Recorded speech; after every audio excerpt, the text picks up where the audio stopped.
Good morning. Good morning, Vicky. Good morning, Jenny. I am flying solo today. Jim had to go to El Paso. So, good morning. Good to see you guys. A little chilly. Cold front came in, and we got some cold weather. I think it was 31 when I got up this morning. I'm an early guy, so I got up before the sun. So, Thanksgiving a couple of weeks away. That is crazy. So everything's ramping up here, getting ready. Gosh, we got two big things that are happening. We've got the Thanksgiving baskets that let's see, yeah, that's going to happen next week. Cynthia and I are getting ready to go out of town for our 35th wedding anniversary. So we're going to leave the fort to the ones here. So they've got the Thanksgiving baskets to do, get ready for and do, and then the Operation Christmas Child, the Christmas shoe boxes are going to be due next week, and so yeah, they're going to have a busy time, and Cynthia and I are going to be relaxing somewhere where it's not cold.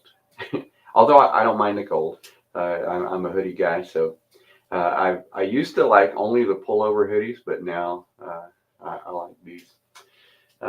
So that's what I'm doing, getting ready, and then uh, good morning. I didn't know if you're going to be able to hop on or not, Mr. Jim.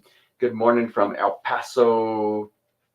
So Jim's on with us. He's going to answer all the hard questions for us. So Jim, I'm gonna give you the hard balls because this is a question, the question that we've got for, it was actually the title of the message was the big question, and it's a question that churches have not really had to answer, at least in the same way that we have to answer in our day and time. Oh, got the deer in the headlight look, Jim.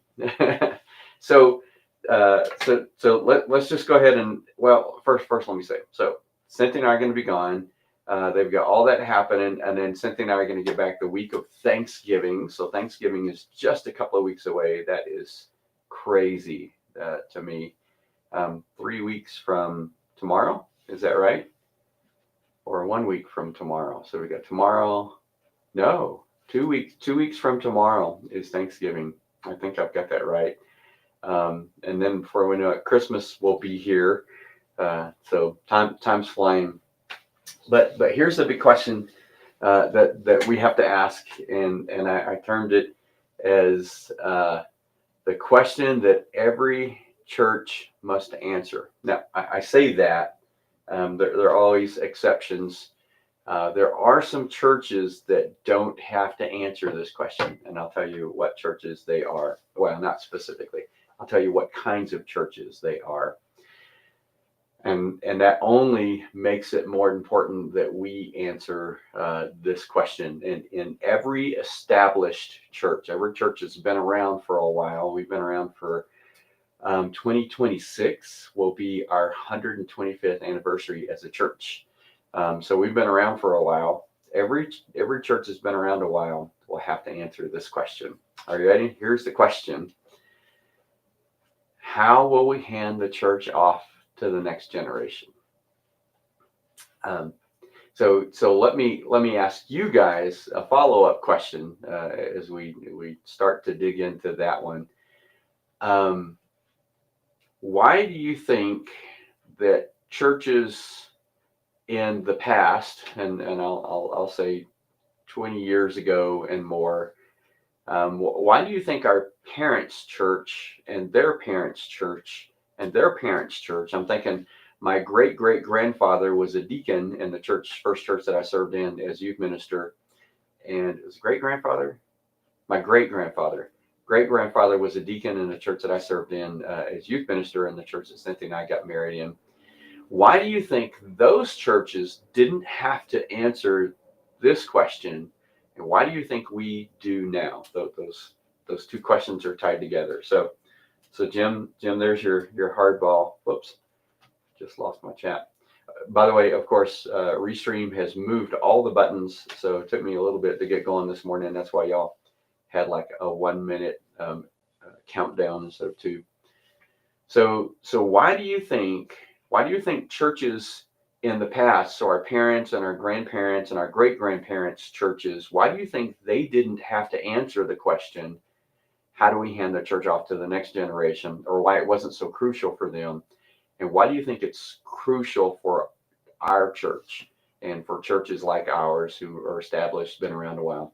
Why do you think it's crucial for us to answer this question, but it wasn't crucial for our parents, grandparents, and great grandparents to answer that question? I'll let you guys chime in, see what you think. Um, you can suppose, you can guess the answers. There's probably like a ton of answers. Enjoying my coffee. So why do you guys think that? Why, um, or is this a whole new concept for you? Um, that the I was the alternate preacher for our state convention. Didn't get to preach, but I really wanted to address this with them. Even though I was pleasantly surprised isn't a good word, but as I looked around, I was hopeful to see the number of next gen people in our state convention. Um, Authentic worship was a magnet. Good morning, Kathy. Kathy, we're asking the question. Well, the big question is, how do we hand the church off to the next generation? Our question that we're asking is, why is it crucial for us to answer this question, but it wasn't as crucial for our parents, our grandparents, and our great grandparents to answer this question? How do we hand the church off to the next generation? I'm thinking, yeah, I think that may be still true. What do y'all think? What has changed? Let's see. I've been here almost 21 years, so I'm trying to think back. What do you think has changed in the last 50 to 75 years that make this a crucial question?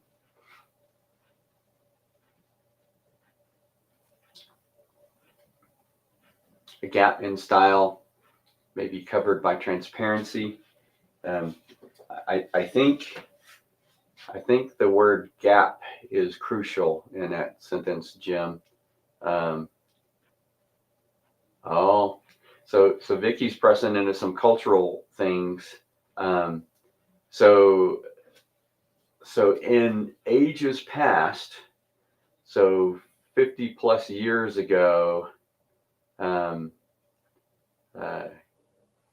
yeah, the gap is bigger. You guys are digging into it. So actually, here's what they're finding out post COVID. Kathy said difficult because younger people aren't churchgoers. Everything's online. Here's what they're finding out post COVID, Kathy, is particularly Gen Z. So that's 24 to 14. They want in-person church rather than online church. And part of that is because they hated the isolation caused by COVID. We don't know as much about Generation Alpha, which is 14 to the new babies being born. But I suspect that who knows what Generation Alpha is going to be. It's too early to tell. But in Gen Z, they actually would rather have in-person church than online church. Now that's a huge generalization. Anytime you make a generalization about a generation, you know that there are plenty of exceptions, but overall, they would rather be in person.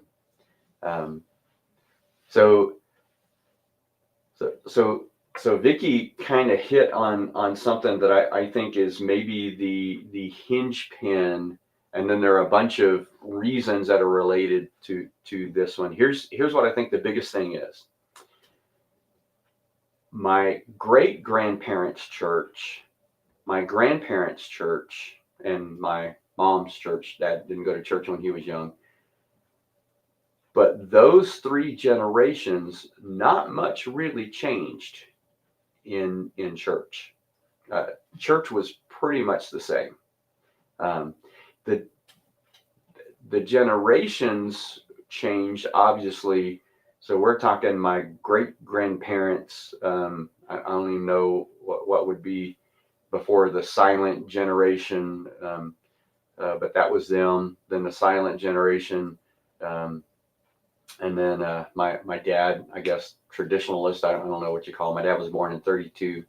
Um, so so not much changed in churches in those 50 years, 50, 60, 75 years, maybe.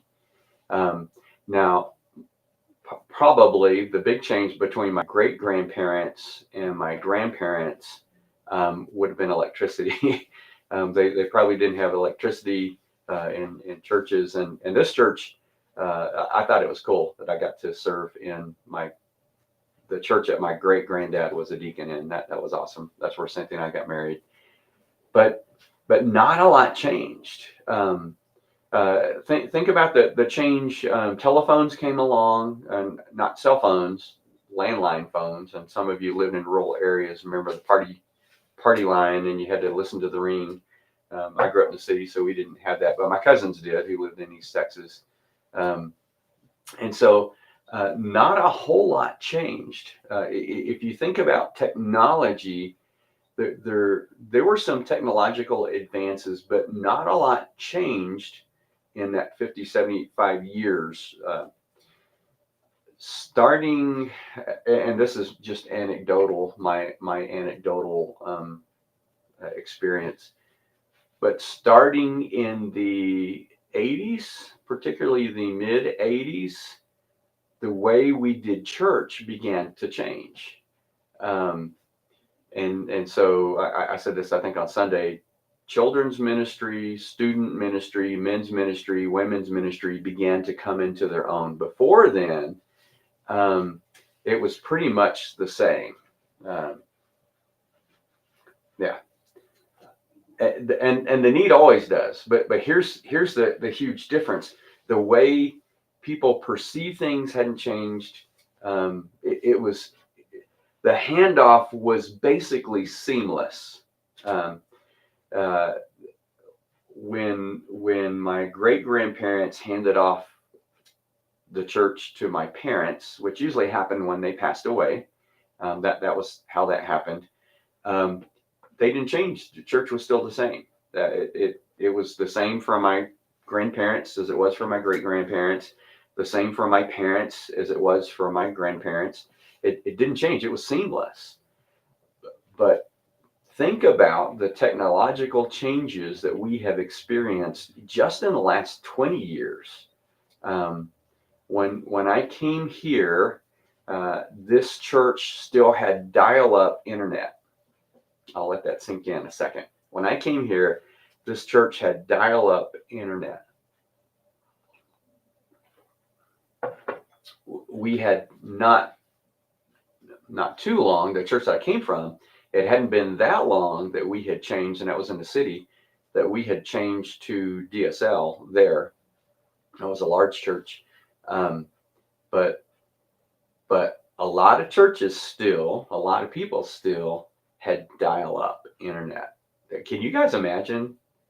So now we have fiber optic. Um, so I guess technically it's DSL, but we don't even need a modem anymore. And if you're not familiar with all that, back in the day, dial-up, we had to have a modem, and it would take up the phone line. So if someone called to get a busy signal, and so the whole time you're on the internet, no phone. We have two lines here still, but one line was dedicated to fax and internet, and one for speaking. So that's huge. Just that. So I came in 2003. It was really in the 90s, and I would say like 96, 97, that the internet really began to kind of take hold. Um, Google was formed as backrub.com in 1996, changed their name to Google in 97. So toward the end of that millennium, that century, the internet began to kind of come into its own. Think of where we are now. Smartphones, this thing didn't come around. The iPhone was the first smartphone, came in 2007 while I've been here. And it's advanced. Now we have facial recognition. I have a smartwatch. So here's what I'm saying. Think about all of the changes our world has experienced. And here's why I'm pressing into the technology bit a lot, because the technological advances have changed our culture. They have changed the next generations. And I probably have to clarify this. I was saying this around a millennial, and they're like, you skipped us. No, the millennials aren't the next generation. They are the current generation. So my generation is Gen X, and I'm at the upper end of Gen X. So I'm kind of they call him a cusper, or at least, I forgot his name, Shaw, calls us cuspers. But Gen X, the lower end of Gen X and millennials are the current generation. The next gen is Gen Z, Generation Alpha, and then we already have some Generation Beta, new little baby in our church, and then we're going to have two more in March. So those generations, particularly Generation Alpha, Gen Z to a huge extent. Hope is at the upper edge of Gen Z. She's 23. The upper edge of Gen Z is 24. Think about that. Think about the changes, the way they perceive things, the way they do things. And church has changed. It has changed significantly in the last 20 years since I've been here. So here's the deal. The reason it's crucial for us to intentionally hand the church off to the next generation. We have to be intentional about it, is because they're going to do church significantly different than the way we did and even currently do church. Are you with me? The millennials are the bridge generation. That's my term. I don't know if I've seen that anywhere else. The millennials are the bridge generation, but Gen Z and down are going to do church significantly differently than we. And so, Kathy, I'm going to press into what you said a little bit. Here's the reason this is so crucial that we get this, that every church, and here's my bold statement. I'm always hesitant to say this because I feel like I'm going out on a limb and somebody's going to come behind me and saw the limb off. But here's the really bold statement that I believe is true. Churches that answer this well, that are intentional in handing the church off to the next generation, we're behind. Most churches in our, that are well established are in our same situation. We're behind. Millennials need to be in leadership now. They are the current generation. But if we do it the way our parents did it and wait till we die, our church will die, because there's a whole, you kind of hit on it a little bit, Kathy. They have options that we didn't have in our generations. Number one, they can watch the best preaching in the world. Oh yeah. Yep. That's what we always have to do. Jim, you nailed it. What are we here for? What is our purpose? To lead people into a life-changing relationship with Jesus. The gospel, the heart of the gospel, Jesus alone saves. Everything else, methodology is going to have to change. But here's the huge difference between my parents handing it off, my parents' generation handing it off to my generation. Um, there was no online church, there was no digital church, and then there's another huge thing that was not around when that happened. Here's what'll happen with the millennials down. If we don't hand the leadership off to them, they will just go start a new church. That wasn't an option when I was young. In fact, I don't know if many of you know this. The pastor of the church that I came from, he and I were good friends before we served together. And we were going to church planter conferences because we both really wanted to plant a church. And that was so new back then. That was so new. This was in the late 90s, really early 2000, so I went on staff at that church in 99, so it was probably like 96 ish that we started going to conferences on church planting, which was this brand new animal in 1996. Now there are a bunch of things about church plants. First of all, new churches grow faster. That's just proven. Now, a lot of them have trouble going the distance, but new churches grow faster. And so here are the churches I mentioned earlier that really don't have to answer this question. A friend of mine is a church planter. He's planted one church, and then that church has planted a bunch in Albuquerque. His church has been around for about 10 years. This isn't a crucial question for them because they've been doing this.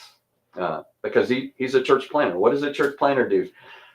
They're continually looking. What I said early on in the summer, we're going to have to develop a culture of change in the life of our church. They are continually observing, evaluating, and adapting. They're in the continual with that. And he may be the end of Gen X. He's on the other end than I am of Gen X. But their leadership, now they have some older Xers and some boomers in leadership in their church. But they just instinctively, because they're a church plant, have been reaching the next generations and bringing them into leadership.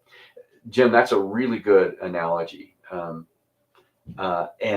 here's what'll happen. This is happening, I believe, in churches right now, who aren't churches who aren't intentional about handing the church off to the next generation. The ones who get the younger, and I'll say I'm a Gen X, so younger than my generation, millennials, the ones who are getting millennials and Gen Z in their church, one of two things will happen. It'll either the new wine will break the old wineskin, and there's going to be problems in the church, dissatisfaction, or they'll just leave and they'll either find a church that is embracing the new generations and have the new generations in leadership, or they'll just go start their own. And so it's crucial for us. I firmly believe this. Churches who answer this question well will do well in the next generations. Churches that don't answer this question at all or don't answer it well will cease to exist, I believe, like in the next 10 years. Think about it. The upper edge of the millennials is 43. See you, Jim. You can't answer any more hard questions. I won't throw them to you. The upper edge of the millennials is 43, maybe 44 now. In 10 years, they'll be 53, 54, 52, 54.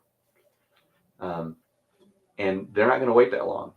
They won't. If we refuse, I get a wave. If we refuse to hand the church off to the next generation, if our attitude is when we die, they can have it, what's going to happen is when we die, the church will die because they won't be around. They're not going to wait that long. I hope I've got more than 10 years in me, 15 years in me. They just can't wait that long. So anyways, That's the big question. The big question is, how will we hand the church off to the next generation? Here's what I want for our church. Are you guys ready? And I said this on Sunday, although those of you who are online, sorry, we had technical problems and the stream didn't happen. We need to think of it in kind of these three realms, and I'm looking at this based on scripture. We've got leader, so we're going to call Moses. So Moses is leader. We've got equippers. Moses was also that. Leaders should be equippers. So lead, equip, but all of us at some point have to move into the role. And I'm looking at Moses. Well, Moses did this. Paul did this too, and Moses and Paul were both leaders and equippers. But at some point we have to move into the support role. And I think of Jethro. It is the best example I can see of this. Jethro was Moses' father-in-law, and Jethro wasn't a leader. He was Moses' elder. He was respected by Moses. And Jethro came and looked at a principle thing. And he said, Moses, you are judging, and this is the good kind of judging, not condemning. Moses, you are functioning as a judge for the people from the time the sun comes up till after the sun goes down. You can't do this. First of all, he says you're going to wear yourself out. The second thing that really kind of he pressed into without addressing really directly is you're not able to do the things that you really need to be doing. And so Jethro acted as a support for Moses. And he says, look, let me just give you a principle. And it's really the principle of delegation. You need to delegate, so equip people and empower people, next generation, probably most of them. We know Joshua was considered Moses' assistant. We saw that in Joshua chapter 1. But you need to equip them and delegate things to them that they can do, so that you are free to do what only you can do. Jethro acted as a support. He moved into the support role for Moses, and that's awesome. He also did that. He equipped Joshua, and then when Moses died, handed it over to Joshua, who for 40 years, I believe, Joshua was in training the whole time they wandered in the wilderness. Paul did it for Timothy and Titus. And Paul, here's what he says in 2 Timothy 2:2, the things that you've heard from me, teach to faithful men who will be able to teach others also. Paul was moving into the support role for Timothy. We know he did it for Titus. Paul commissioned Titus to go and appoint elders in every city. And so Paul moved into that support role for Titus. And so for us, here's the thing that I don't want people to hear. I don't want people to think, okay, well, we're handing the church to the next generation. We're out of here. We need leaders. We need equippers. So we need people who are leading. We need people who are being equipped. But we also need people who are in the support role. And that's what I see me intentionally moving into over the next several years, into a support role as we hand the church off to the next generation. So my generation and up, we're not done yet. There's still plenty that God wants us to do. And so we need to be ready to move in and support the next generations as we hand the church over to them. Let me pray for you guys, send you off into your week. And I know that's a lot to think about, but that's exactly where we are. It's a question every church is going to have to answer. Let me pray for you. Lord, thank you for your love for us. God, help us to remember it's not our church. It's not my church. It's your church. And God, we've just been stewards of your church for this time. And God, help us to prepare intentionally to hand your church off to the next generation. And God, as we do that, help us to do it well. Lord, help us to be a great support for those who are coming up behind us. Lord, I pray that you help us to have some overlap even in that leadership in the church, so that God, we can work together with the next generations, and God, we can impart wisdom and counsel that we've received, God, from those who've gone before us. Lord, help us to be your church, and help us to be your church in a way that draws people into a life-changing relationship with Jesus. For it's in his name we pray. Amen. Well, thanks, guys. Thanks for hopping in. Thanks for hanging in. And they moved all the buttons around, so I'm going to have to find all the little buttons that I have to click here. If I can get them to do it. There we go. Love you guys, and we will see you